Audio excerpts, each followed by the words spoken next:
Poisonrana.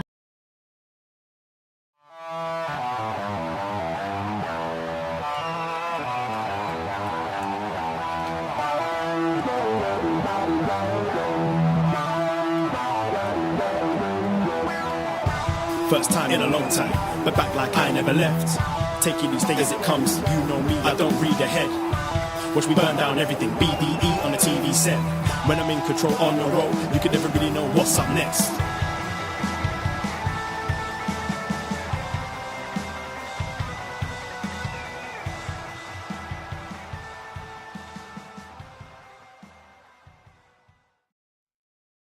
Hello. Hello, hello, hello. Braden Herrington here with Davie Portman for upNXT PostWrestling.com, Apple Podcasts, Spotify, Stitcher, whatever podcast app you're using, and YouTube.com/postwrestling. Hello, postmarks. Hello, upNXTperts. Hello, everyone. hello, NXT friends. We are your NXT friends. The BDE, Braden and Davie are here. If you're watching us on YouTube, you may ask yourself why we're both wearing. We're on the road from Elimination Chamber. Let's just say a friend of ours, shout out Big Tom, was like, hey, you guys want matching Elimination Chamber jerseys for no reason? Yeah, sure, okay. So we're wearing them today. We're twinning it right now. So it's been an ordeal getting these shirts to us, actually. Our friend did the thing where we're at a show, GCW, and he goes, hey, guys, I brought you these things to have. Well, great, but now we have to stand at a 3-hour-plus wrestling show now holding these things, and that's just an issue. Like, now we're in charge of holding on to, like, great, now I gotta take care of these jerseys. Luckily we had a friend, Steve, who had a car. We stashed them in there, but yeah, so now we have Elimination Chamber jerseys right on time. Yes. For next year's Elimination Chamber. Yeah, we'll have to. Does it have a date on it? Yeah, it says Montreal on it, the back of it. Cool. Yeah, which, from being from Toronto, I'm not too. It's the Montreal colors and stuff. This is going to be worth something. One day. Yeah, maybe we shouldn't have opened it. We should get it signed by Sammy. That would be pretty sweet. Yeah. Or do like you and get it signed by, someone who's Jericho. just not on the show. Get signed by Jericho. Jericho and Dolph Ziggler can sign just it. Get everything signed by Jericho is my goal. Yeah. So welcome to upNXT. We're gonna chat a lot about some NXT and some WrestleMania and all the whole fun stuff. Just before recording, we put on some green light. It's like the Mariah Carey of WrestleMania season. It is, yeah. So we're feeling chipper about all the wrestling we're gonna watch, including tonight's go-home show for NXT Stand and Deliver this Saturday at 1 p.m. Eastern time. But if you're there in Cali, what time is that? It's like 9 in the morning, 10 in the morning. 10 in the morning to watch NXT. Wow. Yeah, crazy. So you got to wake up at like 5 to beat LA traffic to get there. Yeah, no, you really need. I've got some friends going, and they're getting up at they're leaving at 8 or 7 or something to get to this NXT show. It's crazy. But very nice for our UK listeners. Well, that's like 5 p.m. Yeah, I mean, well, it's just going to be, 6 p.m. You got to pick and choose what you want to watch this week because there's so much of it. But we will be watching Stand and Deliver live this Saturday, and then we will be right here on the Post Network on the YouTube and the podcast feed with our Stand and Deliver post show.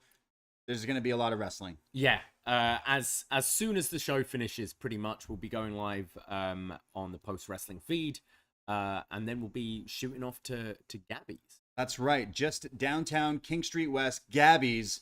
We're throwing a WrestleMania 2-night watch party, which tickets are almost gone. So act now before. Yeah, don't be one of the, hey, come at the door. We're charging more at the door, even if we have tickets left available. But and we've only got a few combo tickets left, so get them booked. Come join us. It's going to be a great turnout. We've got some really sweet prizes we're giving away. We're going to be giving away some replica titles. Yeah, we got them actually right next to us right now. If you're going to night 1, we're giving away 2 tickets to AEW Dynamite in Hamilton. Yeah. So lots of opportunities. I've got some trivia going on. You got lots of games, and we got giveaways. We're gonna just have fun. We're gonna have a party, and yeah, we're gonna be. Oh, you made a menu, a drink list, Drink menu. Yeah, we love our wrestling drinks. I know people are talking about the Samoan Spike, but what else do we have on deck here? Well, if you're not a drinker, you can also have a Brooks Jensen. That's true. Which is our virgin drink. I mean, maybe not after Maybe tonight. not baby. after tonight. I've got to spike that, like Yeah, the Brooks Jensen with a dash of Kiana or something. Yeah. So the Brooks Jensen's what? Just water? It's a pineapple mule without the vodka. Wow. So like pineapple, ginger beer, lime. Yeah. Yeah. There you go. Yeah, we've got some banger bombs Yes. going on. So some Guinness, Jameson and Bailey's dropped in Guinness. Yeah, I think we've had listeners when we've done this before who try all the things, and then their night ends up really good for a while and then probably really bad morning, because if you're trying all the drinks, it's a lot of different ones. But I feel like when it comes time for the Sheamus, Drew, Gunther triple threat match, we need to line up the banger bombs. It will be... You do it every gimmick, every person. No, yeah, you do a banger bomb, you do a shot of scotch, and you do a Jaeger. For Gunther, right? Gunther? Oh my God! What do you call it? That's just ultimate, the IC triple threat. Like that's the ring general. What does Drew go by? What's Drew's thing? So what? I'm trying to think how you do it. It would be, I guess you do. I should just change the menu now. Yeah, you do Scotch and Jaeger half and half, dropped in Guinness. Oh boy, that sounds hardcore. That does sound hardcore. So yeah, we're gonna party this weekend in Toronto. If you're thinking about making the trip, definitely come and have some fun. We're gonna be throwing a party, watching wrestling on all the big screens. We're gonna have everything just is gonna be lit. That's all I can say. We have a lot of fun at these parties. Can't wait. It's gonna be a really busy weekend, but I can't wait to kind of watch that Ring of Honor show. Watch like all the GCW collective stuff. You've got Bloodsport, the Gringo Loco World on Lucha show. Yeah. There's a lot I want to check out this year. Yeah, absolutely. Some more just programming notes, if you will. We didn't do a Poisonrana over on our feed this past Sunday because we were at the awesome toy show. We held a 2K tournament, and we'll definitely discuss a bit more about that and the controversies that come with hosting a tournament. Yeah. We learn all about it. We're gonna do a show tomorrow over on our Poisonrana feed around at 1 p.m. Eastern time. We're going live on our YouTube, but then the audio will be up over on our feed, and it'll just be a little bit of a WrestleMania preview weekend. And then I think the following Monday after the Storm, on Monday after WrestleMania, we'll probably do a show during the day as well, covering some stuff. Yeah, I'm thinking maybe we'll see how we feel on Sunday to determine what time. What time it's at. I don't know if 1 p.m. is necessarily Yeah. going to happen after our watch party. Exactly, But, sometime Monday we're going to chat all about yeah. WrestleMania weekend. So yeah, go follow the Poisonrana feed, Poisonrana.ca, for the tickets for that event, for the links of everything that we do, because we do a lot more than just chat about NXT, as well as our Patreon, because it's WrestleMania season. We just did 2 weeks of WrestleMania reviews. We had Cino on to chat about his most favorite wrestling event ever, which was just it's pretty crazy that's what he picked. WrestleMania 11, everyone's least favorite WrestleMania except for John Cena. And then we had Jake from the Windy City pick WrestleMania 19, which some people's favorite. Was that our longest podcast we've done? Like 3 hours. It's got to be one of them. Yeah, we did like 2 hours with just me and you covering WrestleMania 19, chatting about literally a lot of deep in stuff. And then we had Jake on, and we probably chatted for like another 45 minutes. So it was a really fun show. Yeah. I really Great enjoyed show. it. I enjoyed WrestleMania 11 as Yeah, well. hell yeah. There's Cino sat there listening, going, "What about No, that was a great show. No, Jonathan it was Taylor Thomas. good fun as well. So yeah, I've loved all our WrestleMania chat we've been doing over at the Patreon, and I'm gonna be hosting a show on like Saturday morning. So no one's gonna watch it, listen, because it's WrestleMania day. But I'm having our man Nile join us for a special show being on the dropped Patreon midnight. All right. Midnight Friday night into Saturday morning. Yeah, now's a great time to check out all the different wrestling reviews, movie reviews, everything. It's only $5 a month, and you get access to everything coming out by the time you sign up, and a month's access, but then like 500 plus podcasts in that back catalog. It's only $5. It goes a very long way. But if you're crazy and you want to be a family member, you get access to Behind the BDE, which we launched one, and we get high praise from. I got a text from Wei Ting. Yeah, who said it was his Very favorite. proud. He was so proud of us with this podcast. It starts off with us popping a bottle of bubbly. Need I say more? But yeah, World Champs fan members, they get access to that, and then they pick stuff and come on, and that's why we did these WrestleMania shows and all the movies and stuff. So we have a lot of fun over on our Patreon as well. One more quick thing I want to plug before we Yeah. go on to the wrestling thing again on our Patreon is if you're a fan of the show Succession, I did a show last year called The Sesh where we were analyzing kind of each episode. This year they selfishly dropped episode 1 of this final season on WrestleMania week, so I just felt it's going to kind of be lost. But Jordan Goodman's going to join me next week to cover episode 1 and 2, and then I'll be doing a weekly show on Succession until the end of the series. Over on the Patreon. So is the first one free, or is that on the Patreon? Sure, yeah. First one can be free. All right. And the last one can be free because I'm throwing my name in the hat to show Are you up going to on be the caught up Sesh. by then? I'm going to catch up. I just started. I finished season 1. Right. So I think I could Yeah, catch up I in think you time. can do it. You've done that in about, what, a week? Yeah. Yeah. I could catch up. Yeah, how you've got many this. weeks is it going to go on for? Oh, it's going to be like at least 8 episodes, 10 episodes. All maybe. right, but here the sessions I have not listened because I've obviously not Yeah. watched, so now I can catch up and tag along. But I know just from the excitement in his voice, John Pollock loves Succession and loved Sesh, so he needs to be invited. We need the show's ending, right? When Yeah. it ends, we need a finale episode. So you don't need one guest, Davey. I'm throwing my name in. I want in. I'll throw out the bat signal. I know some of the I think we the need British lads want yeah, to get involved. we need as well. a mega lineup for Yeah. the main like ending there. But yeah, so far I've been loving Get the Jeremy Strong on the show. show. Is he from We'll the get show? Brian Cox. Oh yeah, sure, get him on. Yeah. Get Culkin. Tolkien. Yeah. For sure. Yeah, Rome. So yeah, that's some stuff upcoming and as well going on for the next few weeks once WrestleMania season kind of kicks off. But we will be going live tomorrow. We're going to give out all our WrestleMania weekend predictions, what we're going to be checking out and all that stuff. So go check out the Poisonrana feed. But again, Poisonrana.ca for the links of everything we do. But it's WrestleMania season, so it's hype. It's time to watch wrestling. We're going to be so sick of wrestling by next week, right? Are we?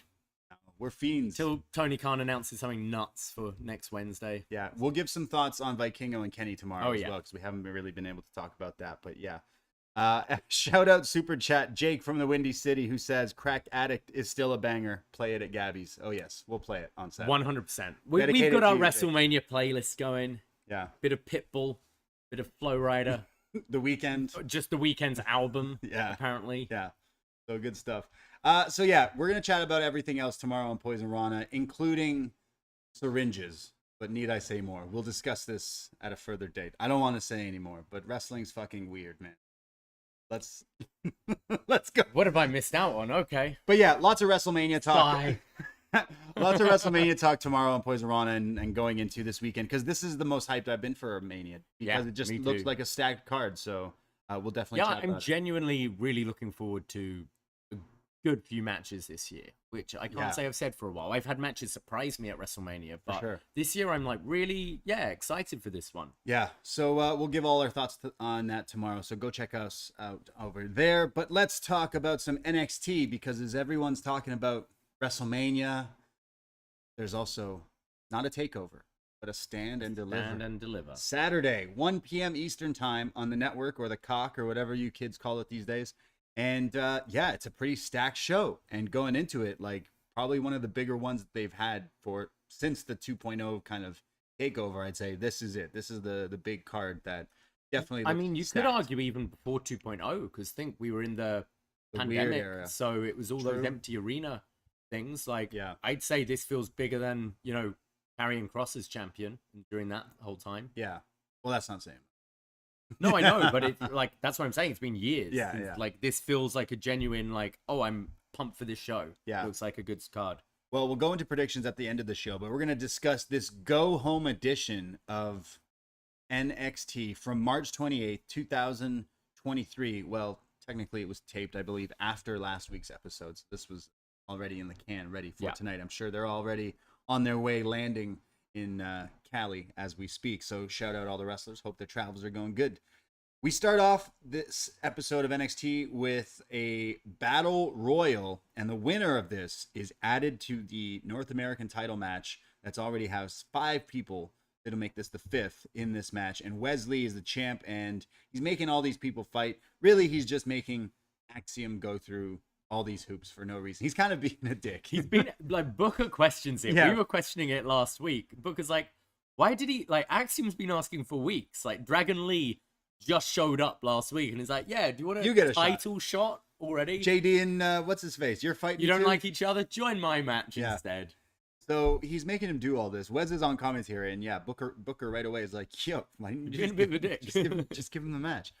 This match has a lot of people in it, such as Quincy Elliott. I almost said Always. Jones. Yeah. There's Axiom, like I said. There's Scripps, who shows up right at the beginning with this like flying out of nowhere seated senton. There's Dabba-Kato. There's Dijak. There's everyone in this match. Just think of all the other stars, pretty much. Apollo Crews. Yeah. In there. Yeah. All the other like mini feuds are kind of still happening here. It starts off with everybody firing at each other. Quincy was the first one eliminated like right away. Jinder's in there too. He throws Kemp out at one point. Yeah, he's in there too. Dijak is fighting and gets tossed by Jones, Odyssey there, and then gets mad. So he attacks him, which I guess is setting up a match in the near future. Apollo Crews is in there. He's hitting some pretty sweet moves. There's Enofe and Malik, who are like on opposite sides on the apron, and they were doing some sweet stuff. Enofe like does a skin the cat, but uses like his whole upper strength to like spin in. It was pretty impressive. There's then Axiom, who throws out Scripps, who then lands on his feet when he eliminates himself just to look flashy. Yeah, the way he was eliminated, it almost looked like he was like just forgot the rules and was like did something spectacular and was like, oh yeah, shit. He celebrated and went, Oh. yeah. It's like a Family Guy sketch. Not quite like that battle royal where Great Khali just kept stepping over the top rope and then commentary had to be like, no, it's got to be an offensive move to eliminate. I think it was like him and Edge or something like that. Yeah, same when Big Show stepped through a table. Yeah. Dabba-Kato's in there. He's I mentioned Scripps got thrown out, but Dabba eventually gets the upper hand on Cruz, continuing their feud, I guess, and throws him out of the ring. Very impressive. Axiom, Fraser, and Dempsey now are left in the ring with Dabba-Kato, and they all team up together to throw him out here. And now this is our final 3, Axiom, Fraser, and Dempsey. There's a sweet-looking wheelbarrow suplex from Charlie Dempsey on Nathan Fraser. This was nuts. Nice, yeah. This was crazy. They replayed it a few times, but wow, I would like to see a singles match here. Nathan Fraser then and Axiom are going at it, and they're just like back and forth. It's like the match was then sped up. When you listen to something on 1.25 or 1.5, it was like all of a sudden things were just moving in fast forward with these two. They throw Dempsey out of there, and these two are going at it, and there's like the spot where Axiom setting up for, what's his move? The ratio, the kick thing. He goes for that, but in midair, Fraser super kicks him, and he sells it like absolute death. He gets thrown up, but then he does a kip up, and then gets super kicked again. And then when Fraser tries to get rid of him, it's Axiom who throws him over the ring. And look at that. Axiom had to fight 19 other people to get this spot, but damn it, he did it. Ratioed. Yeah, I think this was 100% the right choice. Yeah. I found the Battle Royal pretty boring and uninspired until the final 3. Yeah. I thought Dempsey, Axiom, Fraser had a really nice, like, kind of triple threat at the end there, and then the last 2 went for quite a little bit before the eventual elimination. So those 3 were great. I think Dempsey and Fraser are still quite young, so although it's a shame, you feel like, you'd like to see them on Stand and Deliver. They're going to have plenty more. Axiom's the right choice here. It's interesting seeing someone like Apollo, how far he's kind of fallen in this company. That now he's, being eliminated in opening match battle royals to qualify to be on the show. It's but I'm not mad about I'm just saying it's like this guy was like IC title at WrestleMania, and now he's same with Jinder. Yeah, Jinder was a champion, World and we forgot he was in this match. Yeah. Just interesting seeing these main roster people who are kind of struggling in NXT as well. Yeah, but the story really, for me, came out showing the final 3 of like, oh, this place is going to be okay if these 3... Absolutely. Like, these 3 interacting with each other. Obviously, we've seen Fraser and Axiom together, and like, I know they did a, best of 3? Best of 3, yeah. I could see a best of, like, I would just let them fight every week if they were going to wrestle like this. In a weird way, also, I know Dempsey's already kind of with Gulak, but these 3, the lads... Yeah. This should be a unit. Dempsey, Axiom, and Nathan Frazier. Axiom takes the mask off, and they all turn like the British Shield. Okay. Yeah, I don't know the way the three of them were wrestling. Just Europe. Axiom Spanish. Oh, really? Yeah. See, you're from the UK. I don't know. You're just wearing a mask. I don't know. Really, I did not know that. Okay, sweet. I guess that makes sense from when he speaks. Yeah. But he's still got a bit of a like. He's been in the UK a long time. I was gonna say he sounds British. So, but yeah, I love the final minutes where these three were going, and Nathan Frazier does that crazy moonsault like AJ Styles into the DDT thing. It's beautiful. Yeah, really enjoyed the end of this. After the match, Wesley holds up his title and kind of goes face to face and shakes Axiom's hand like, "Hey, you did it!" And really, Axiom should be like, he should have just decked him right in the face. Dragon Lee comes out and they all stare and they shake each other's hands. That's when Ilya comes out, JD comes out. So now all five guys are just staring at each other. This match is going to be crazy. This is a weekend show stealer for sure. Really happy this isn't a ladder match as well. Yeah. Because I think some of the like technical stuff we're going to get at in this, the high flying, it's going to be a crazy match. Yeah. It's going to be like a video game. It's going to be like playing 2K, you know, breaking up these near falls with these five guys and everything. I'm really looking forward to this one. These guys are going to try to like out crazy like King O'Kenny from last week and five of them like doing some crazy especially stuff on a weekend like this. Yeah. It's like, okay, they want to stand out in WWE and deliver. But there's that part, especially some of these guys are like a Dragon Lee is like hot off the indies. You seen what people are doing on this ROH show the night before? Yeah. I think the bar is going to be set very high for this weekend, and I think these guys are going to kill it. This is definitely something the most interesting. The match I'm like, okay, this could steal not just the show, but that day, the weekend possibly. Like definitely these five guys, the different iterations. Just five guys? Just five guys, yeah. We can talk about that tomorrow.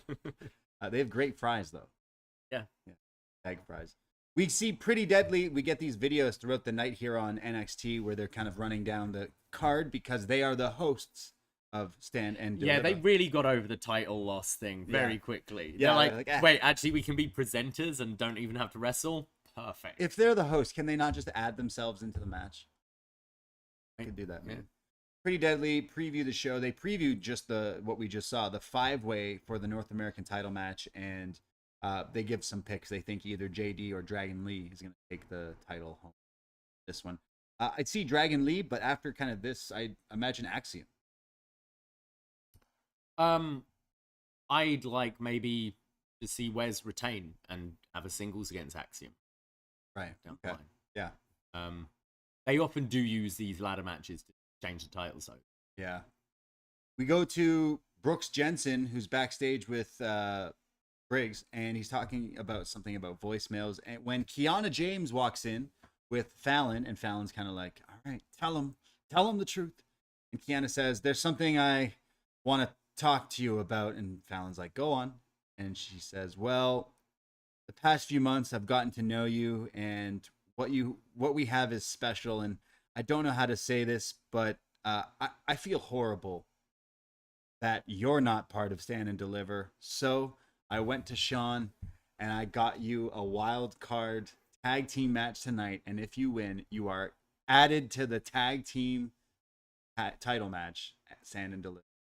Sounds like upset that she's not telling her about possibly Sebastian and the maybe, husband or whatever. Yeah. Instead, now the guys are just all excited that they have this opportunity. Briggs is like shutting her up. Yeah. She's like, because she shouts, I can't believe you. And he's like, yeah, I can't believe it either. Like, this is fantastic. Like, yo, let her, she got us a match. Like, wow, okay. So that match is later tonight against Tony D and Stax. So it's time to dissect this, right? Yeah, go for it. So Briggs knows what's happened as well. Yeah, he helped break into With her Kiana, office. Yeah. right? But now he's got a title opportunity. He's like, can wait. Yeah. Is he right in doing that? Or is that a dick move? No, you can wait. Can wait? Yeah, like say like we had some like big show to do. Yeah. And I found out some information like right before the show. I'd probably tell you after the show. Yeah. Right? Yeah. Like you're gonna find out anyways, but like Yeah, no, I think so. I'm curious. right, like I'd still tell you. Yeah. Although, yeah, Briggs like But why ruin the weekend? Briggs, like, why are we making Kiana the one to tell? Just tell him, Briggs, like, we broke into her office. Well, I think they're both Fallon and Kiana are giving, Fallon and Briggs are giving her the opportunity. Right. She said last week, I'll tell him. I want to I'll be the one him. to tell him. Yeah. This is still a dilemma, but it gets even messier later tonight. We go to our next match. We did have a little segment with Chase U, where they're giving Tyler Bate a bit of a pep talk ahead of his match. And you've just got Duke Hudson looking still like despondent and upset in the background. But Bate has never beaten Wagner. In singles competition. Check the scoreboard, folks. I can't remember if they faced, but I mean, I believe I've never beaten Von Wagner either, to be honest. That's like Apollo Crews coming back to NXT being like, I just want that title that eluded me. You mean the title that did not exist for years when you were here until years later? Yeah, okay, bud. Anyway, Dijak said the one title. Sorry, it was the Dijak. No, Apollo did the one title that eluded me. Dijak said the same thing, and Dijak has never won a title in WWE. Any title, yeah. Von Wagner versus Tyler Bate. So Tyler Bate's pretty much the Russell Brand yoga Chase U student teacher now, I guess. He's just now joined them. As soon as Tyler Bate comes out, he's doing the U side. Well, is he a student or is he like a guest lecturer? Because he's teaching the meditation and stuff. I think he's more that. Right. Like someone the university have brought in to kind of help with his anxiety and like a character on like Community. Yeah. He's like Starburns or something. He would be. Is there a yoga character on that show? I can't. But it's kind of weird that this guy is just now part of this. Well, he's facing Von Wagner, who comes out with Robert Stone or Bob Stone or Mr. Stone, whatever his name is now. And Von is just overpowering Bate here as he keeps trying to escape and then hits some clotheslines in the corner. Eventually, Bate fights back and hits a series of pop-up forearms and just keeps trying to run at him. He runs the ropes, and there seems to be some sort of misconnection, but he still nails Von with more forearms. When he runs the ropes again, Stone trips his leg, and he gets pretty upset at this, so he throws Stone in the ring, and Thea just goes scrappy-doo all over him. She hits a Thez press and just beats him up. She's like a rabid little dog here, and then like throws him out of the ring. This distracts Bate, which then like he gets hit by Von, but counters Von, and then hits his like running the shoulder bounce lariat thing. Looks pretty cool. And then he goes up and hits the spinny boy, as they call it, and gets the win here. The spiral tap. Yeah. Right, yeah. And as he's celebrating with Chase U, Duke is still just like not impressed at all this. I think it's playing into what Duke said to him a few weeks ago, like, "Hey, you're faking full of shit." Yeah, you're full of shit. But really, he's just mad because he's like, "Damn it, so am I." Yeah, so that's what I was trying to work out, because Duke's been pissed off because they've been losing, and he's like, "We've been focusing on the wrong stuff, and we should, I'm proud of this university, and I want us to do well." Now I think it is maybe a bit of a jealousy thing that Tyler Bate is kind of the new guy in the group, and he thinks he's full of shit, that this meditation thing is all bollocks and stuff. But the match was okay. I didn't really care for it. No, Wagner kind of puts me to sleep a little bit, and I've kind of I've grown tired of the Robert Stone stick, really. Like, it's been years now in NXT, right? With the whole like Frankie Monet and like all of that, the stuff with Shotzi, and I'm kind of tired of it. And Von has been exactly the same since he beat up his friend Kyle a few years ago. So yeah, Tyler Bate's great, but I'm not gonna get particularly excited about a match like that. Well, it cuts when they're celebrating. It cuts to a video from the Schism, and it shows them like in darkness teaching the Chase U students. It's like we recently did our Fellowship of the Ring review, and it's like when Frodo looks in the pool and sees like the Shires all been destroyed and what could happen. It's like they're looking in the Palantir and seeing. Because if for those of you keeping score as well, the gimmick match, the stipulation on the match this Saturday is Chase U versus the Schism, and if Chase U lose, they have to give up Chase University to the Schism. So will it become Schism University? Schism U, right? Schism U. Now hold on. Do they actually have to give up like Chase U, like the actual buildings of this fake university? Yeah, I think they facilities? I think they just take over. They just take over the fake facilities. Yeah, you have that day with all the Chase U with their boxes coming out. Yeah. This cult take over. So it shows them like trying to brainwash like some of the Chase U students, and they're wearing masks, and some of them are doing creepy smiles, and they say that come stand and deliver, a new class begins. Schism U. Another interesting note about this, technically this will be the Pebbles' first match. Young Rock. It will be, yeah. In-ring debut of Ava. Is it just Ava now? I think they've dropped Reigns. Oh, have they? Maybe it's too close to Reigns. They decided she's just Ava. Oh, okay. I didn't notice. Yeah, like that's a pretty big debut match have at this Staples Center. Now, right? is she just hitting the rock bottom and pinning, and that's all she does in the match? You think or is that's she what she'll do? Doing 630 senton? I don't think we're going to be seeing her or Thea do a whole lot. We haven't. Thea's had a few matches, but they're always quite short, and she doesn't. We haven't seen a great deal from her yet. So I can imagine them keeping them to sort of some very like planned out limited spots in it. Yeah. But I think it's going to be mainly the guys. Yeah, I think so too. I would imagine the Schism win this just because of Ava Raine and her debut. But again, the storyline is just going to get more ridiculous with now the Schism running a university. So. Yeah, I see that being what happens. And are we getting the Duke join him? Yeah, are we getting the climax of Duke just kicking Andre in the nuts? Finally, saying see ya. Or is it Andre that joined? Or is it Bate? Andre's. Yeah, there's a few that could sell him out. Thea was kidnapped by them. Who knows?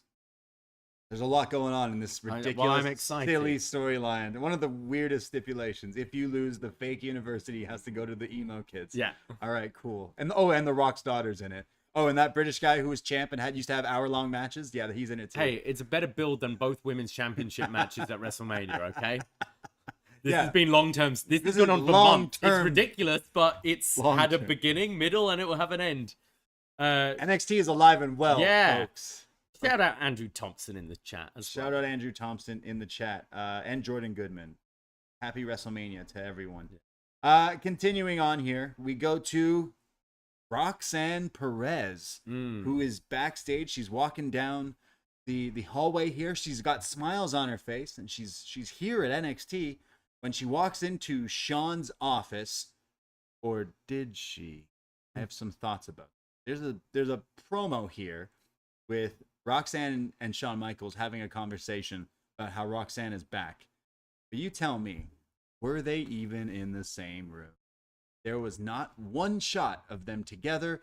And Davie, you've studied acting. Yeah. They were just doing the classic, okay, I'm going to pretend you're over there and look that way to talk to you. There was no wide shot. There was a shot of someone's shoulder while Roxanne was talking. They were definitely not in the same room while they recorded. Yeah, this.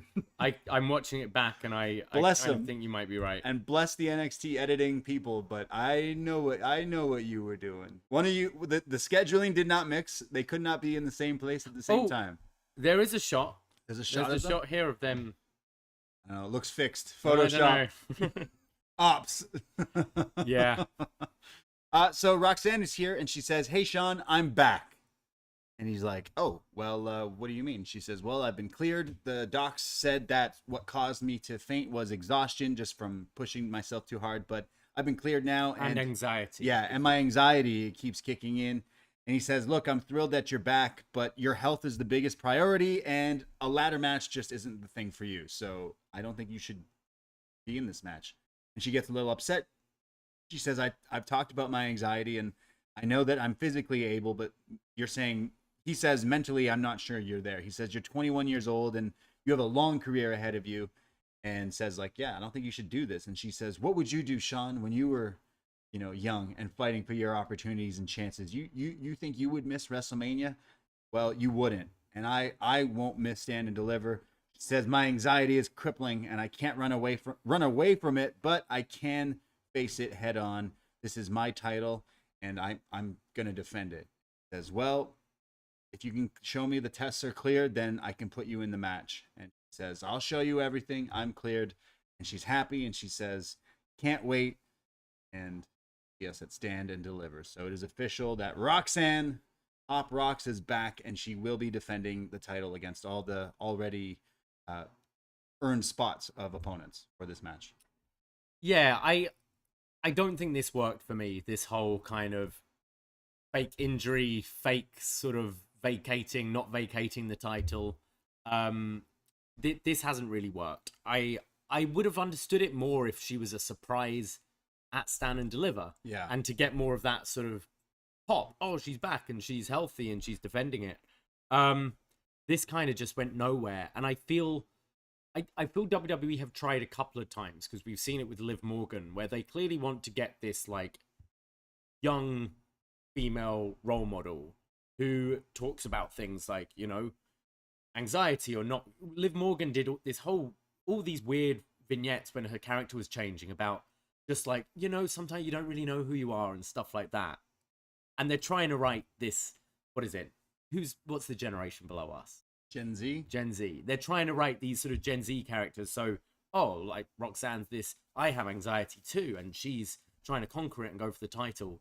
It was just done in a bit of a weak way with like the acting here wasn't very convincing. And it's just a bit confusing. Like, okay, Roxanne beat Mako, but Mako's the one who kind of made her collapse from how brutal that match was. And yet Mako's nowhere to be seen. She's not in this match. It just hasn't really made sense. And I question what the point is of this whole story. People are wondering in the chat, is it Gen X? Or is that already a thing? Gen X? Gen X. We're Gen X, no? We're millennials, no? Yeah, but that's Gen Y? I don't know. Dickie in the chat says, okay, boomers. Yeah. Yeah, I didn't really like this either, actually. I think Roxanne is great, but why not just have her go, yo, I'll put the title on the line against 6 people to begin with. Like Wes is doing, where he's just like, yeah, I welcome all challenges. So just a little weird that they went this way and went through the Shawn Michaels like playbook of falling over, but then he's just back the week before. It's just a little off. Something's not as sure it'll be a good match, but yeah. Well, we go to our next match. Valentina Feroz is back. It shows a recap of the last time we saw her when she finally turned on Elektra Lopez. So here, it's a one-on-one match against her, reminding me that Elektra Lopez is still here in NXT, but also that she has a banger of a theme song. Love her club music theme. I don't know what it is. Yeah, it's pretty good. I mean, I love Valentina music and just Valentina, but I kind of wanted Valentina to turn while her friend was away, and then I don't know. It was there. I wanted that, but anyways, we get this match here. Lopez is just beating down on Feroz here. Just keeps going for what looked like submission hold, but not the best strategy against Feroz, who literally trains in this kind of stuff. So she was kind of countering different holds and going for leg holds and fighting back. Eventually, Lopez like slams her head into the turnbuckle, into the mat. And then when Feroz goes for something, it's just caught with Elektra hitting pretty much the derailer here, the sit-out choke bomb, shout out Dabakato, and gets the win just like that. So just crushing Feroz. Yeah, I found that a little odd, actually, because he had that big moment a few weeks ago with Valentina kind of standing up to her and then just got murdered here. Weird. This didn't do a whole lot. I think we're going backwards now if you're having her lose to Elektra. Yeah. And sorry, did Elektra didn't use the Nux or anything here, did she? I didn't see that. I just it was saw a her hit the derailer, win, no? Yeah. Yeah, so which is a little odd. Yeah, especially kind of I feel like I'd forgotten about this feud. It feels like it was a few weeks ago. Yeah, what a great way to promote the pay-per-view this weekend with a feud that was like not mentioned in a few weeks, and they won't be featured on the show at all. But they do that a lot. Well, I mean, this show definitely kind of felt a bit like those old Hangover shows, but the pre-tape. I think they did enough to build the pay-per-view tonight, but it wasn't necessarily as strong an NXT as we've had in recent weeks. Well, we go next to a video for Eddie Thorpe, who's making his in-ring debut here on NXT next. We get a little video of the promo we've seen where it's like showing him with the spirit of my people behind me, and like we get this like Northern Lights turning into like a wolf and the howls, and he says he will conquer here in NXT. So the Alpha Wolf, Alpha Wolf. Himself. Eddie Thorpe makes his entrance here. He loves music. Well, he's an actual DJ. Apparently, people were messaging us last week saying, like, just letting you know, he legit is a DJ. So I respect that. That's pretty cool. His music was pretty sweet. His gear was pretty sweet. This is technically his debut, unless you watched Monday Night Raw and watched the Bloodline Goodfellas skit where he was the guy to eat the glass. Oh, okay. I was like, that guy looks kind of familiar. And then I quickly went to Twitter and people were like, yo, why was Eddie Thorpe? The glass bit was the bit that killed me. Yeah. Like, I thought it was great, but Yeah. when Roman just turns and smashes him.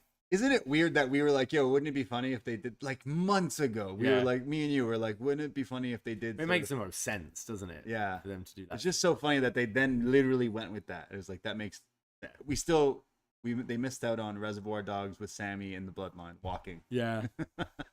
That was the best one though, the Goodfellas one, I think. I really liked that one, and I really liked the 40-Year-Old Virgin one. I thought Okay, yeah, that funny. one had me howling for sure. Yeah, I love all those movies. Well, Eddie Thorpe makes his entrance here, and he's going against Myles Borne.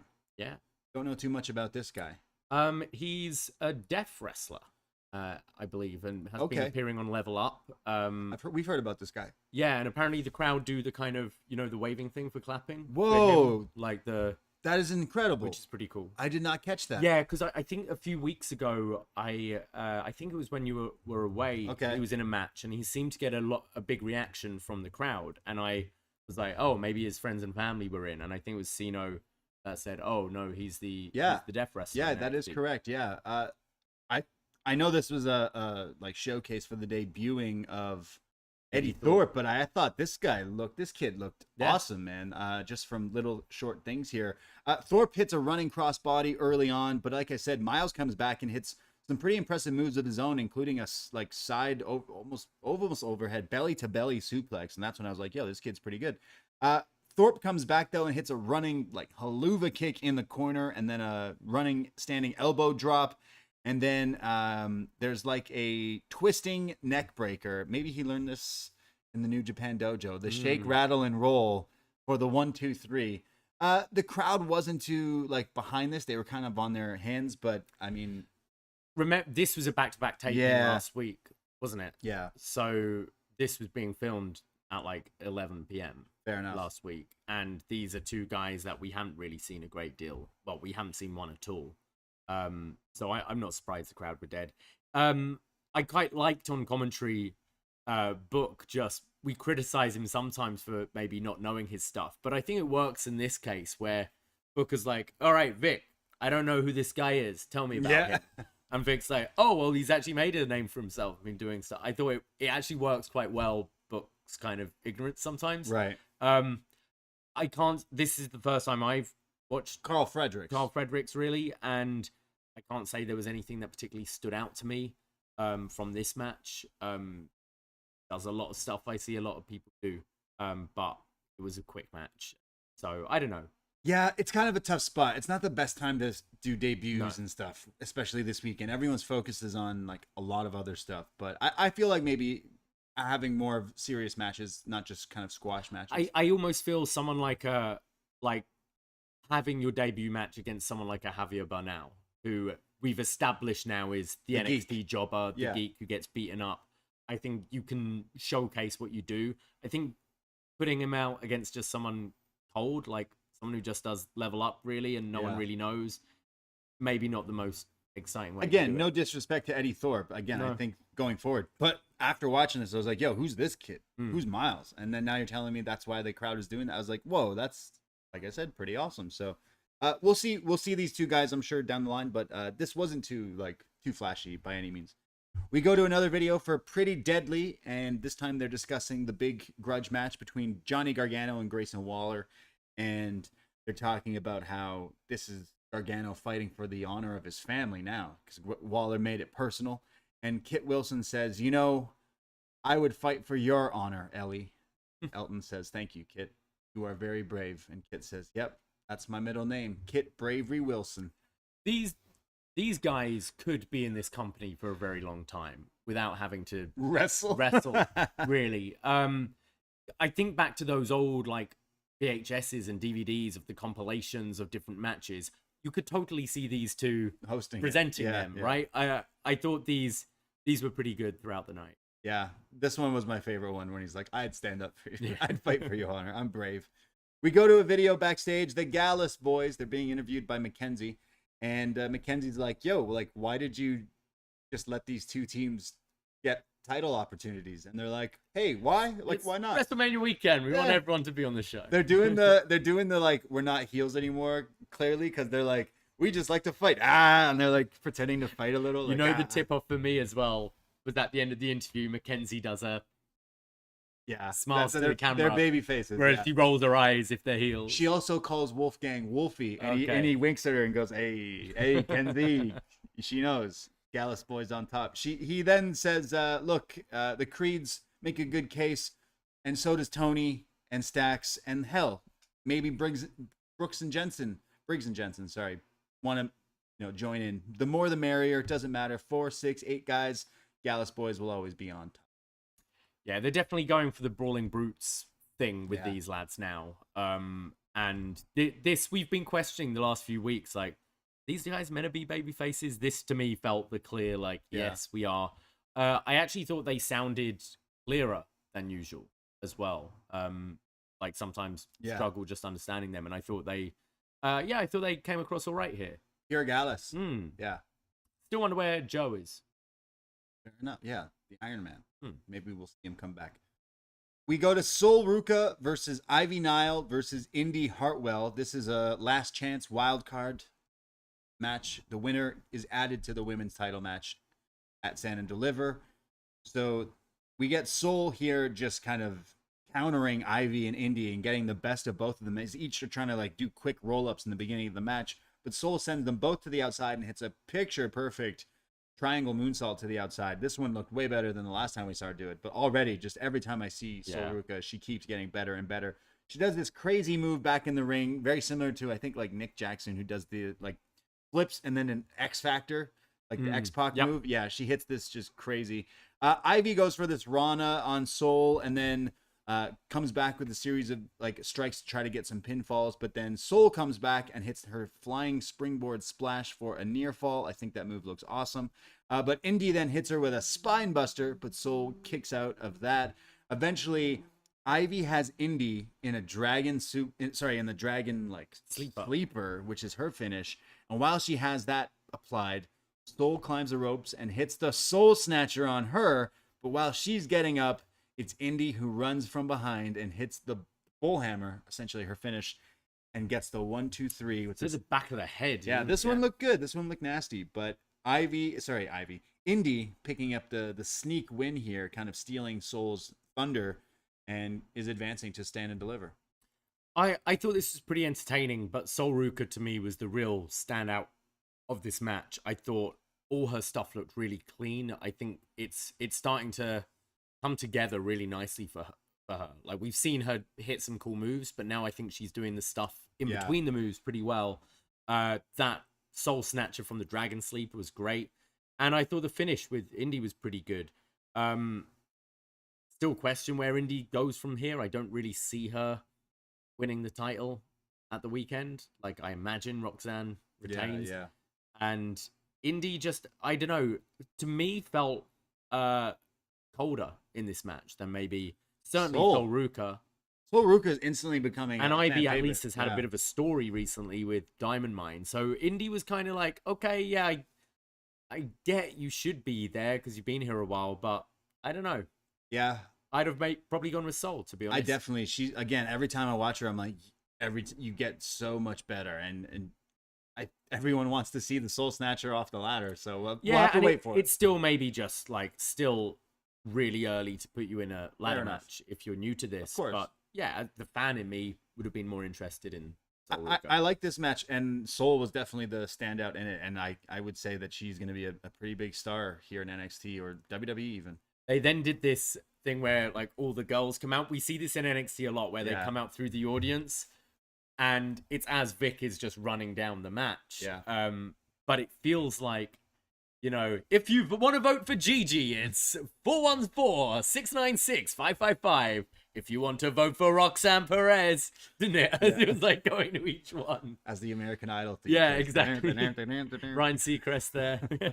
Yeah, Roxanne shows up on the perch, and I feel like the crowd weren't cued in on what was going on yet, because they're like, wait, what's she doing? Why does she still have the title? Wait, what's going on? And they're just all doing their thing. Like, I think Indi's pointing to the Stand and Deliver sign. Tiffany comes out. The Bird Lyra Lady comes out. Valkyrie is just nodding.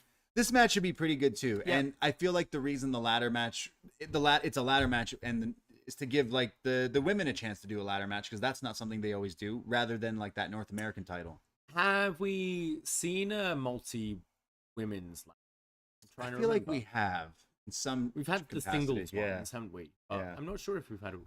But yeah, I actually think though. Sorry, it's Zoe, it's Roxanne, it's Lyra, Indi, and who's the fifth? Yeah, it's Tiffany. Gigi. Oh yeah, Gigi. Yeah, so it's your more kind of established like talent. So yeah, I think it'll be good. I think it could be a pretty sweet match too. It goes to Pretty Deadly, who now run down this match, and they say that they're excited that this could be the show stealer with all these women, and they predict that Tiffany is going to win because Tiffany Stratton is the buff Barbie and the third best dressed in NXT, referring to themselves. So they're Tiffany. They're Team Tiff, and they say yes, girl, for Tiffany. I would say it's Tiffany walking out with the title. To be honest, I would go with that. Yeah, I could see that. We go to our next.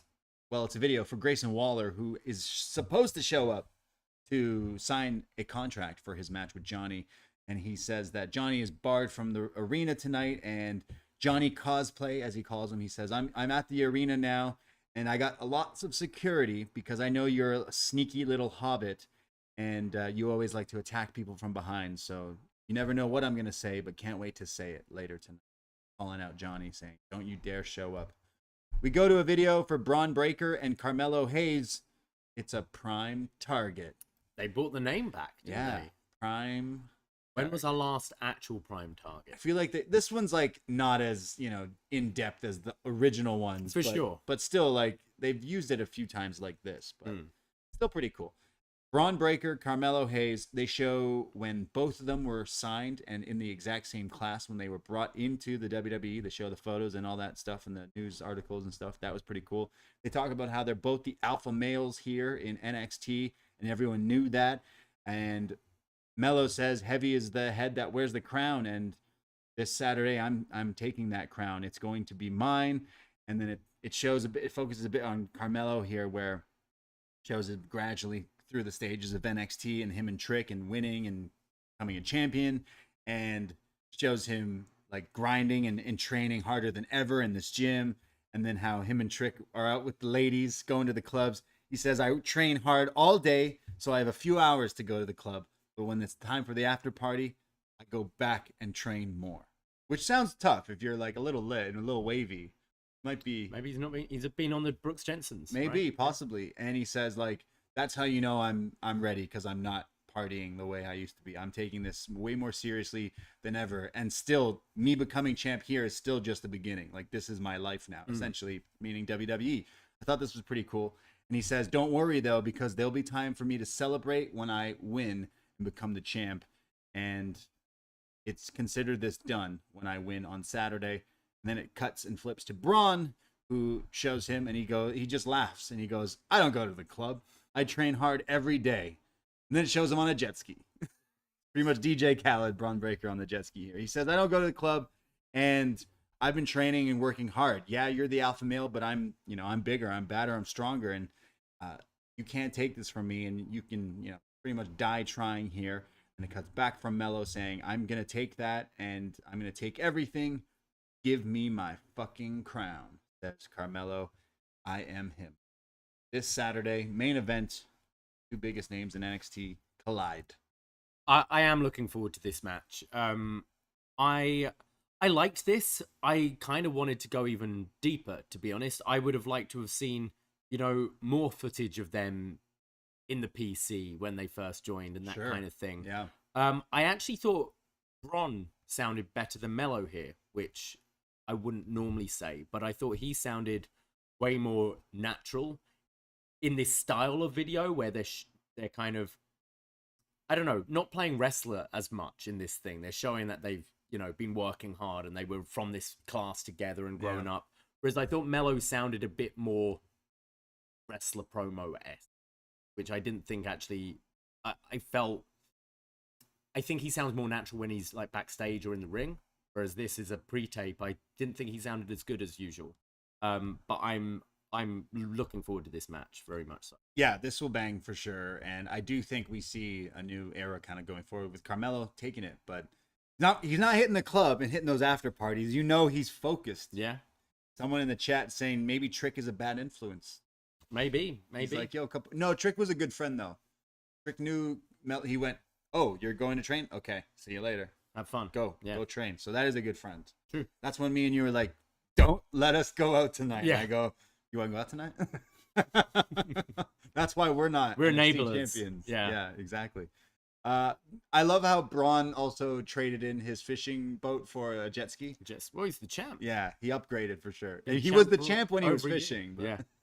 No, but he's been champ even longer now. Yeah. Got that jet ski money. Exactly. Summer's coming. We going on a jet ski? Oh, fuck yeah. We go from the jet ski man to the witches. They're cutting a promo. They're in their little hut in the woods somewhere, and they say, we bind together. And as they're talking, they're like...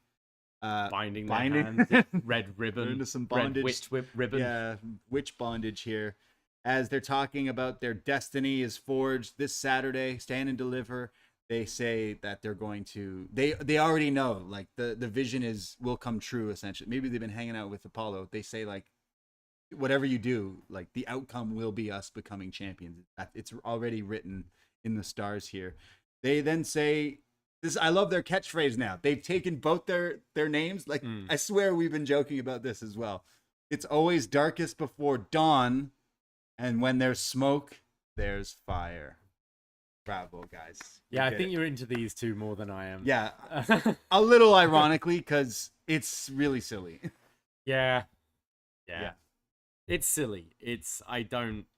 I'm kind of over this spooky shit in wrestling. You're asking me why I'm into it. It's the witch bondage, man.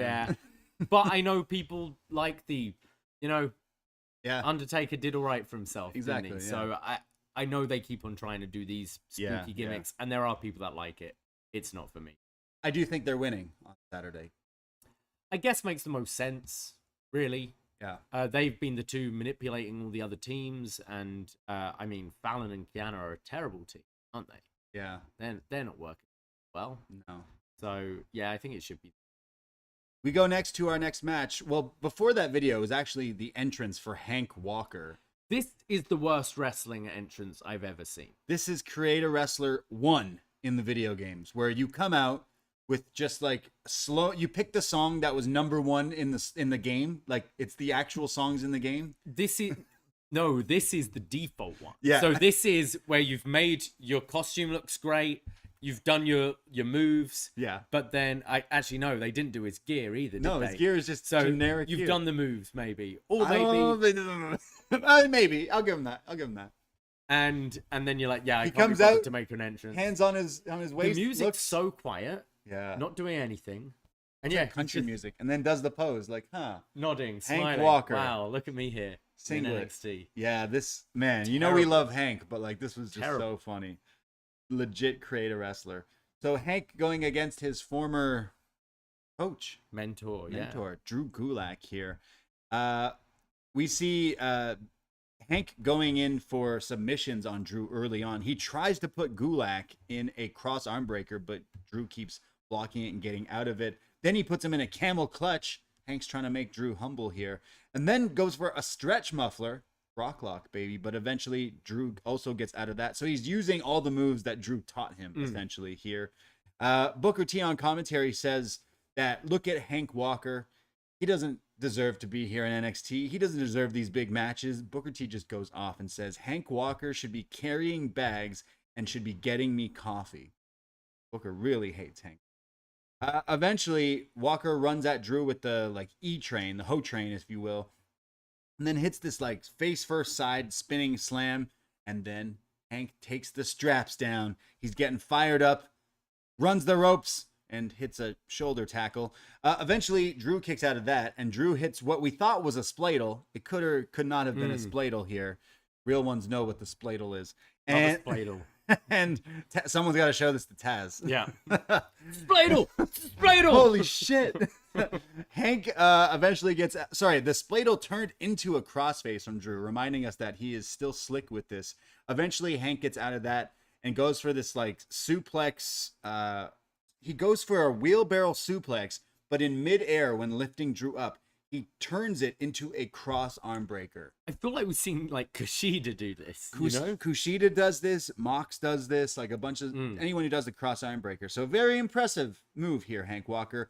But eventually Drew gets to the ropes and gets out of this. And when the ref is like allowing Drew to get up, it's Dempsey who takes a cheap shot on the apron to Hank, which allows Drew to roll him up with an inside cradle and get the 1-2-3 as Drew had to cheat to beat his young prodigy.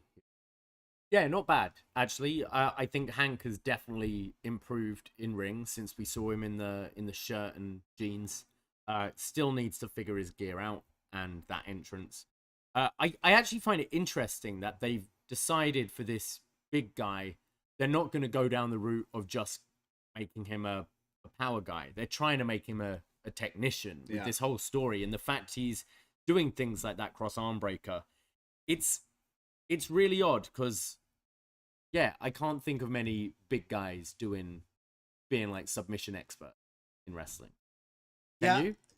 Not so much. Yeah, Undertaker later like, on. Undertaker later started implementing it, but the fact that they're building this guy pretty much from scratch, and they're like, oh, big lad, because he was a Drew, right? Like, but like I'm talking about like in the PC and everything, when they're looking at all their class and they're going, this guy's going to be a submission guy. Maybe now So he's going to get a new mentor. Interesting. Maybe they give him a new mentor who teaches him lucha. Yeah. And then like, Axiom that's like the creator wrestler in the game, right? He's then with Pretty Deadly for gear. It's like he just gets passed around and then he's Universal Champion. Exactly. Yeah. And you know what? He's gotten in better shape as well. Yeah. I'd say he looks all right. I still love Hank. Don't get me wrong. I know someone out there's like, guys, you used to riff on how much you loved Hank. We do. It's just like right now he's the enhancement talent in the Drew and Dempsey story, because I am interested in seeing where that goes. Like I said, Dempsey really impressed earlier in that Battle Royal. So I'm interested to see where some of the young cats in NXT go. We go to Pretty Deadly, who start discussing, they're drinking mimosas as they're talking about different tag title matches that Stand and Deliver. They say that, they're in the bar actually, at Gallus's bar, drinking mimosas. Big Daddies? And Big Daddies. They're talking about how they think Tony D and Stax will walk out champs, and they think that Kiana James and Fallon can't get on each other's teams here. How are they going to win the titles keep the titles if they're not even on the same team? Not wrong, Pretty Deadly. Up next is this eliminator match, or is that the other show? This is if you win, you get added to the match. Yes. Stipulation. Briggs and Jensen taking on Tony D and Stax. Booker T is asked about his thoughts on the whole Kiana James situation, and Book says, well, hey Vic, have you ever been cheated on? And Vic didn't know how to answer that question. And then Booker's like, look, I have, and it sucks, and goes off and stuff. But that was very funny. Tony D starts off this match by just beating down on Jensen here, and then they keep tagging in and out with Stax as they keep getting control and hitting double team moves. But right before the commercial breaks, it's Briggs and Jensen who throw both of them out and kind of stand tall. When we come back, Jensen again getting beaten down by Tony here as Stax puts the boots to him in the corner. Tony tags back in and hits a backbreaker, and then off the top, Stax hits a flying elbow. So it's like that classic elbow drop backbreaker double team move. I'm forgetting the name. A Doomsday Device, no? No, but that's what Booker called it. Booker goes, the Doomsday Device, the Doomsday Device. And Vic just goes, not touching that one since last week. Yeah, what last week he was saying Razor versus 1, 2, 3 Kid. In the most famous ladder match. And Vic corrects him, and then after the break, he's like, yeah, that ladder match between Razor and 1, 2, 3. And that's when Vic was like, you mean Sean? And I had to tell you, Book, you were wrong. It was Sean. And Book's like, nah. It was 1, 2, 3 Kid. Shout out X-Pac's dog. Lula. Yeah, who's not doing so well right now. Yeah. We dedicate this show to Lula, man. You know how much we love X-Pac's dog. If you know any of that story about him and his dog, he posted something pretty sad about how he's got his thoughts and prayers up for his dog tonight. So yeah, we love that dog, and we love X-Pac. Yeah. But so does Booker T. That's where we are. So yeah, Booker T just starts yelling and repeatedly yelling, "Doomsday device, Doomsday And then device." it's like a few quiet. seconds later, he's like, "Man, that Doomsday device." You know, Vic was like, "I'm not going Yeah. there. You call it whatever you want, man. Whatever you want." And then they hit a Doomsday device. Yeah. Well, they do their. It was like with a spinning wheel kick, right? Is this move just not the same move the Creeds do? No, Creeds do that. Brutus does the cannonball. Okay. This was Brooks was doing like a spinning wheel kick off the So top. theirs goes ding ding ding ding ding ding, and his goes ding ding ding ding It's ding. a bit different. I just love how he was yelling Doomsday device, and then they hit one, Yeah. and he didn't freak out as much as he did. He's like, stunner right there. Eventually, there's a series of splashes and clotheslines from Tony D, and there's then, it's Jensen who gets caught by Tony D. Who they hit this new move, this double team move. Not the most impressive. Like a twisting backdrop, like a double move. I expected more from Stacks and Tony D for finishing moves. Not for a finish. This feels more like A move. you tag in the middle of the match to hit a double team move. Yeah, they pin Jensen here, and that means Briggs and Jensen will not be going to Stand and Deliver. Yeah, shame.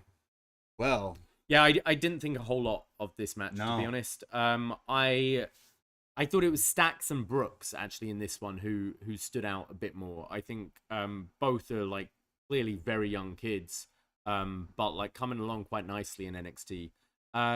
Tony D hasn't really shown a whole lot. Tony D is regressing, I find, in ring. Stacks has definitely been showing up and like putting on some cool matches, but Tony D has just really like been stagnant. I don't really know the appeal of putting these two at the pay-per-view over, say, a Brooks and Jensen. Like an actual tag team. Brooks and these guys. I keep saying Brooks and Jensen, but it's Briggs and Jensen. Briggs and Jensen. Brooks Jensen. BJ. Yeah. We'll get it one day. After the match, Briggs and Jensen are standing in the ring, and Fallon and Kiana James come into the ring, and Fallon's like, go on, and says, I know this is a terrible time, but Kiana needs to tell you something, and she has to tell you right now. And Brooks is like, Kiana, what do you have to tell me? Kiana says, Brooks, I have something I have to tell you, but I'd rather show you. Walks over to Brooks and kisses him. Ooh. Lays one on him. Ducky, quack, quack. Smooches, snogging, whatever you want. Sugar.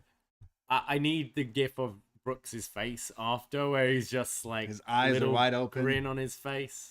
And as Booker T says, it's about to get hotter than chalupa green sauce up in here. So what's going on? So now Fallon and Briggs are like really, Fallon should just be, yo, she's cheating on you. You know what I do is I wouldn't wait till we're all at work. I'm gonna go on TV. Yeah. I'd just be like, Brooks, can we go for coffee tomorrow? we need to chat. So Kiana's doubling down on Brooks. Yeah. Like she's not. So I still. Yeah. Her smile was more heelish this time. It's very when sus. trying to Yeah. kiss. She was acting a little So suspicious. what's going on here? Yeah. So where do you see this clearly going? not being paid off at the pay-per-view unless we get some backstage skits. I was gonna say, if they like lose the titles because something happens, that's Oh, when the girls are yeah. the witches will beat them, and then when Yeah. the witches leave, like, you know, that's when you see whatever happen. Yeah. But I still feel like Fallon was upset when she sees her kiss him because she still got feelings, maybe. Yeah. But I don't know. This is all Days of Our Lives, soap opera stuff that I can't get enough of. Long-term storytelling, though. Yeah.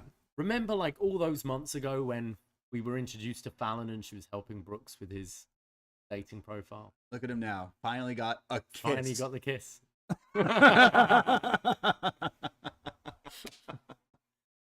We get a video for Stand and Deliver hyping up all the matches, and they shout out Turnstile with the song Blackout. These guys are pretty popular right now. They're going on tour with Blink. I know a lot of people listen to these guys, so pretty cool that we got more rock. You wanted rock music for your wrestling? Not quite the show that really deserves it, but hey, it's okay. It still fits. It's like NXT and showing, like, you know, not the most aggressive, extreme things as... I mean, I guess there's an unsanctioned match. It'll work good with that. Yeah, this song though sounded it didn't work when like Was it showing stuff? commentary were talking over it, because Oh. it had this like bassy boom boom. I think that was our feed. I don't know. It I was think that every was- time they played this song. That our feed does that sometimes. So I think it was that. I think it's our feed that we Mm. watch on. Sometimes we watch on Canadian feeds, British. We switch it up. You know, you're British, I'm Canadian. Yeah. So sometimes we want Sportsnet. You're on BT Sports. Yeah, today, you know, we weren't switch it up. Yeah. We can't handle. We get so sick and tired of certain commercials that we switch to then get sick and So tired I of can those show you Go commercials. Compare commercials. Yeah, and like right on time. Canadian commercials are like, yo, go to Timmy's, try the new at Timmy's, try the new whatever at Timmy's. UK commercials are like, yo, you got a leaky dick? It genuinely is. That is a actual commercial. Yeah. It's like Ricky Gervais being like, yo, and it's not him, but some Brit It's being some like, fat white guy in his underwear being like, "Hey guys, You got a leaky sometimes your dick?" dick leak." and I'm like, excuse me, I'm trying to watch wrestling at 8 p.m. Like, what's going on? But then, and then the American Well, commercials, it's 3 a.m. back home. leaky dicks, yeah. That's the target audience. Yeah. It's 3 a.m. and you're watching wrestling, you probably got a Have a leaky leaky dick. Yeah. The U.S. commercials are just Pizza Hut and like phone commercials. Craig Robinson telling me to eat Pizza Hut. We should watch if it's on in like Australia. Watch Australian. Is NXT on in Australia? I don't know. Vicky, is it on? What do you watch it on? Hmm. Yeah, commercials can be fun. I'm pretty sure it was because our feed was a little wonky that Okay, I don't know. we go to our main event segment of tonight. Grayson Waller comes out with a lot of security guards, jobber cops. We love our jobber cops here. Grayson comes out and he has them all surround him while he's in the ring, and Vic Joseph hands him the unsanctioned contract. Says, "You gonna sign it? You gonna do it? Do it." Takes it from him. Waller goes in the ring, and does he sign it at first? He must to beat the tip of. I think he Yeah. must have signed. He signs it and says, "Johnny, I have all the security out here tonight because we all know you are known for cheap shots," making just blatant lies about Johnny here. Great bar in Queens as well. Cheap shots. Cheap shots.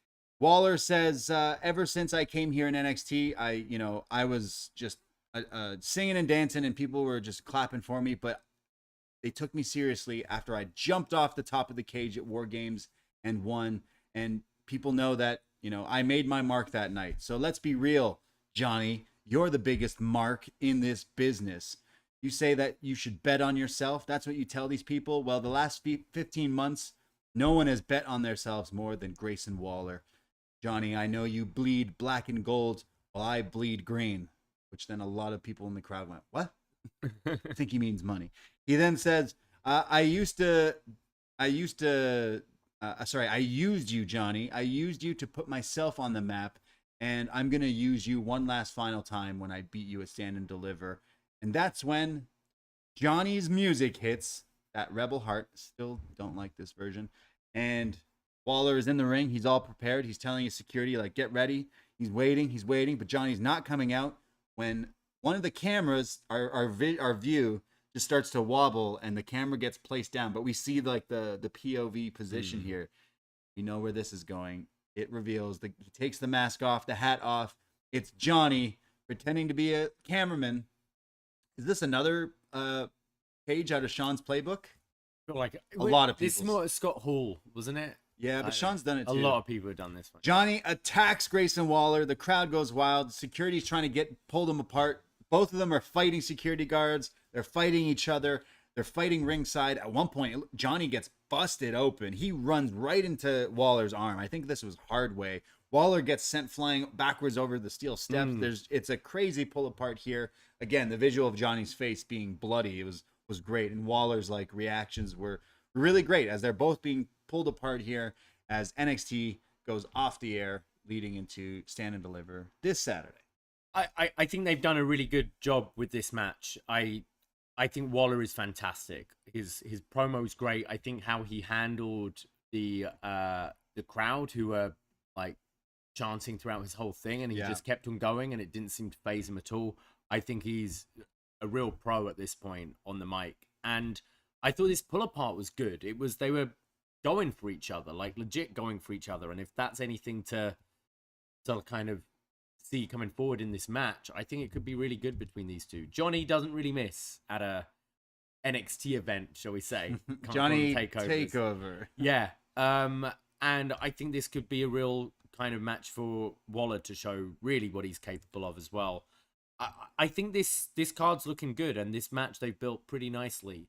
And his justification about, because we never really, when he attacked Johnny the first time, it was like, oh, I'm just going viral. Whereas what he's saying is, I won yesterday. I was the star, and then right away everyone's talking about Johnny, and it's that jealousy. And I think the story makes sense. Yeah, it's good how they weaved it from Sean into this. Like at one point we thought it was just going to be some sort of spot with Sean, and now it's like, no, we're getting this actual great match, and I'm super excited. You know what? We love Johnny here. We're big Gargano fans going all the way back, and to see him on an NXT show, he hasn't been used properly on the main roster. I'm sure come past WrestleMania, there's reports DIY Triple H is like, we need to do it again, so just do it. Like I do think they've had all their stories in place for this WrestleMania, so that has been the focus. So you do get people like a Johnny Gargano who just become a bit of a geek. Yeah. I'm hoping post-Mania there can be some focus on some different characters. Yeah, I think his time in the sun will still shine, though. Like, his time will come. I think so. In WWE. I believe so, too. Yeah, I'm still a Johnny fan, and I think him and Waller will put on a... It takes time. Think Sammy, it's just coming together now, like, at this level, and how long he's been there. Like, it does take time. Yeah, but Johnny in NXT does not miss, so I'm definitely looking forward to this match. Could be a show stealer as well. Unsanctioned as well. We've seen Johnny in these kinds of matches. Waller as well, so definitely hyped for this.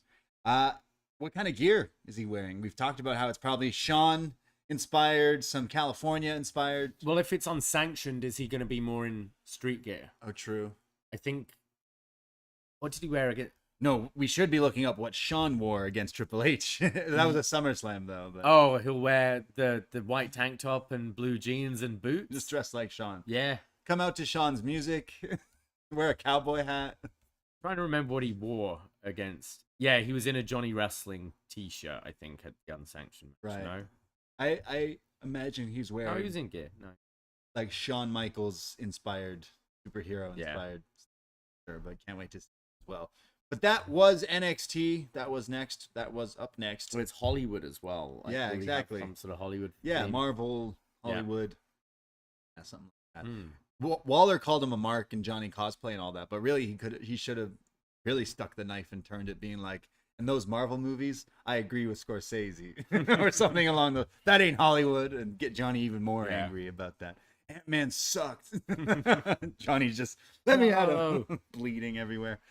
So, you know what? An okay job of sending us home. There was a few things in here that I was like, okay, maybe we couldn't need that tonight. But overall, you did a good job of hyping me up.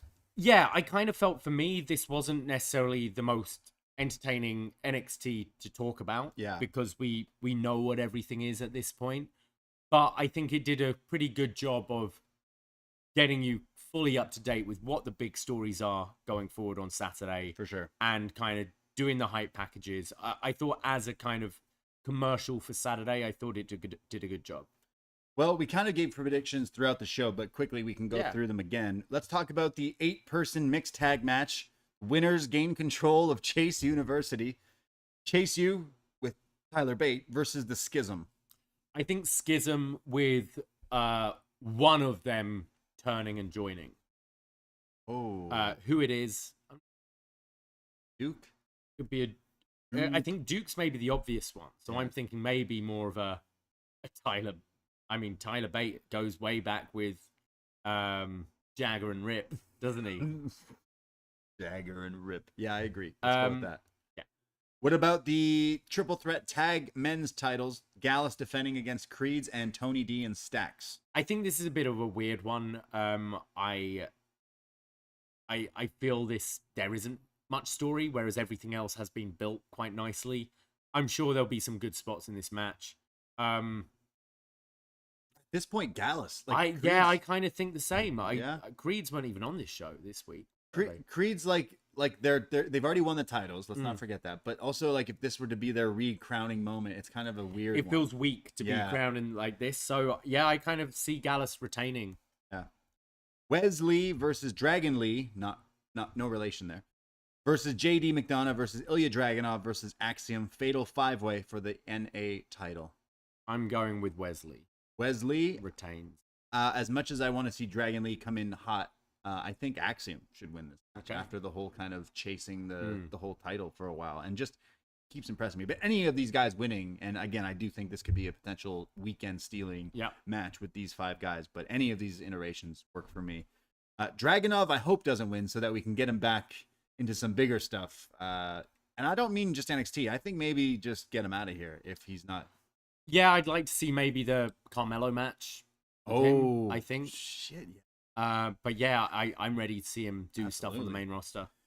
NXT Tag Women's titles: Fallon and Kiana versus Alba Fire and Isla Dawn. Will it be the darkest before dawn? Will there be smoke when there's? This has to be Alba and Isla. Yeah, I think, and we see the fall apart of Kiana and Fallon, which is be crazy. We go to the next one, the ladder match for the women's title: Roxanne defending against Zoe, Gigi, Tiffany, Lyra, and Indi. I'm gonna stick with Roxanne here. All right.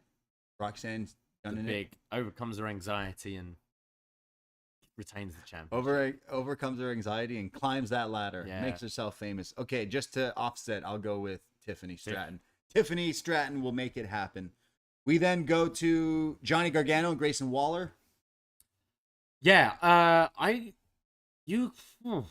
not sure with this one. I think maybe Waller you go with. I think Johnny Gargano wins and Grayson is done with NXT. I think we see him with The Miz very, very soon.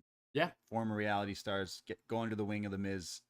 Start a whole it's thing. Whether if you're having Mello as face win the title, you could have Waller beat Gargano and kind of have that match. True. I know we've seen it, but now on a bigger scale for the championship, perhaps.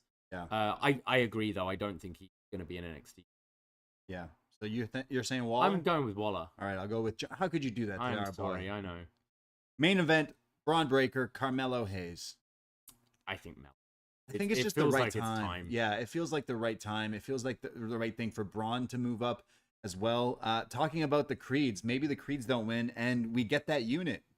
The 3 of them brought up at the same time, right? Like, let's call them Diamond Mine. No. Diamond Mine with Braun Breaker. Yeah, like we've gone through so many iterations already. Get Stokely back. Yeah. Where's Roddy? Where is Roddy? He's not even in 2K23. Where? What? Yeah. What a travesty. None of UE. Yeah, that's crazy.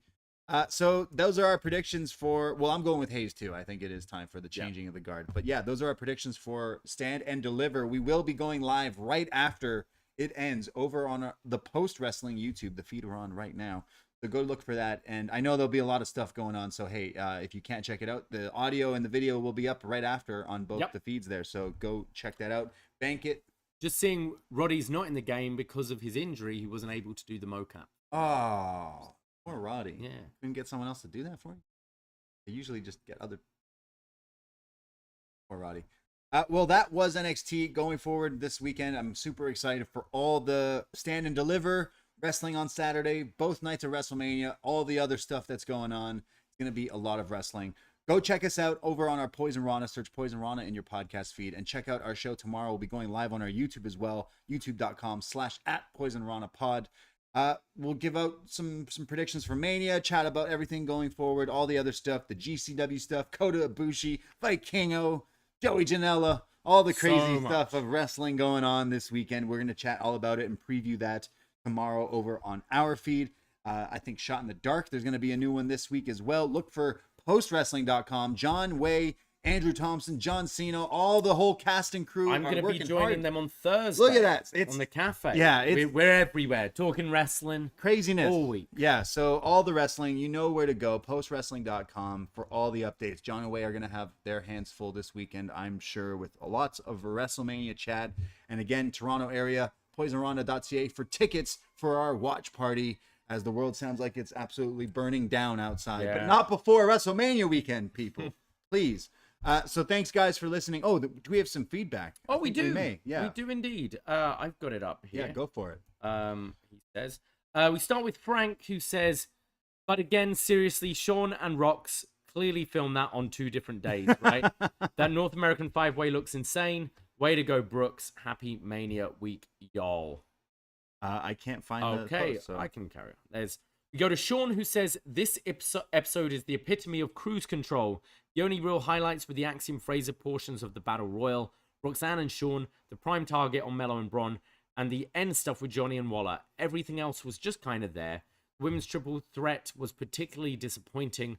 I do not know what HBK is seeing in Indi Hartwell, but she has just underwhelmed lately. So Ruca has surpassed her and should have got that spot. And why no appearances from Tatum to cost Ivy? This was a missed opportunity. Stand and Deliver looks fine, looks like a great card, and I am excited for it, but not because of this episode. Yeah, it was pretty filler, to be safe. And finally, we go to Kevin, who writes in, a decent episode, video packages galore, and the finish to the Battle Royal was awesome, but I feel like we are being robbed of Soul not being in the ladder match. Yeah, Indi is loved NXT veteran, but the stuff Soul shows from every match, and even tonight, she would have just been so exciting to have in that match. Happy WrestleMania week, y'all. Yeah, I think we agree there. A lot of Soul Ruca fans. Yeah, Soul snatching everywhere she goes, surfs up. Thank you, everyone, for listening to us talk about some NXT. Again, follow us for all the stuff. Follow our socials, Instagram, at PoisonRana.pod. I know you have Instagram. Go click that follow. We'll be posting stories of our weekend watching wrestling at our bar events and getting silly and replica titles and all fun stuff. Chops. You know the chops are coming out for sure. Definitely. Eric Marcotte is getting chopped to fucking I wind up bits. Big Tom every time I see him. Be like, your chops are weak. Wind him up so he uses his chops on Eric Marcotte. Yeah. Who I believe is crashing on our couch this weekend. We got a blow up. Oh, yeah. The blow up mattress. Nice. It's comfy. Brandon broke the couch. Yeah. That's why Happy he's not belated, Brandon. That's why he's not allowed back here. Yeah.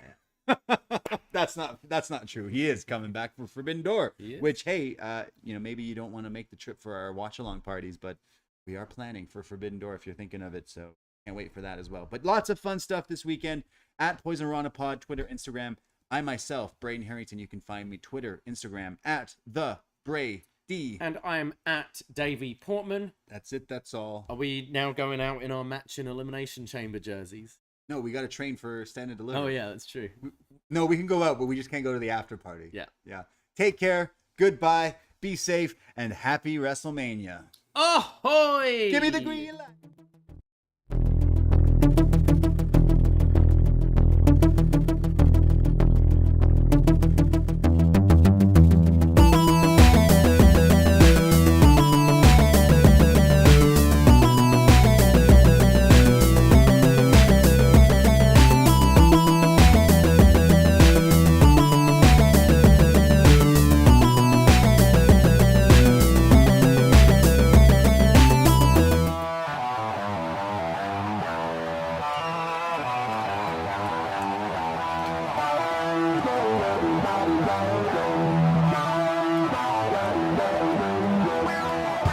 First time in a long time, but back like I never left.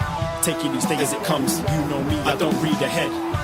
Watch me burn down everything, BDE on the TV set. When I'm in control on the road, you can never really know what's up next.